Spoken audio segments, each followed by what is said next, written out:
A trade war is causing U.S. ethanol production to decline, thus raising the cost of distillers' dried grains, a byproduct of the ethanol process that is used for animal feed. Reuters reports that cuts to ethanol production are tightening supplies of DDGs and raising prices paid by livestock producers. Many are turning to other feeds, including soybean meal, and the price of which eased as China halted imports of American soybeans. Now, the shift in the distillers' grain demand is causing further harm to the ethanol industry, which is facing the lowest ethanol prices in over a decade. Now, looking at the struggling sector by providing solid demand for a byproduct, but the support is eroding as production is being limited.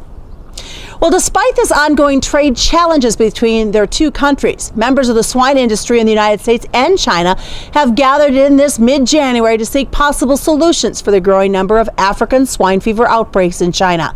The 7th U.S.-China Swine Industry Symposium held earlier this month was co-organized by the U.S. Grains Council and the U.S. Meat Export Federation, along with others.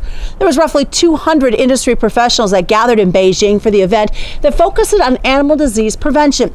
The swine industries in China and the United States are closely connected through trade in meat and feed products, and issues that affect the two industries have significant implications for global markets, that according to the U.S. Grains Council.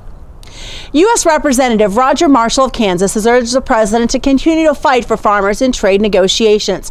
In a Washington Examiner opinion piece, the Kansas Republican says lawmakers were disappointed to hear the European Union says talks between the U.S. and the EU cannot include agriculture because it would make it very long and complicated negotiation.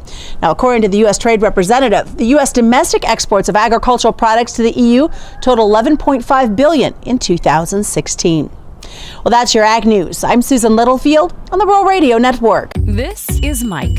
Mike likes his car. Mike likes to save money. And Mike likes to breathe. So Mike fills up with E15 with 15% American ethanol. The clean octane in E15 gives Mike the performance he wants from his engine and the clean air he wants for his family. Better yet, E15 costs less at the pump. Higher octane, cleaner air, lower cost. E15 sure gives Mike a lot to like. Discover E15 with American ethanol.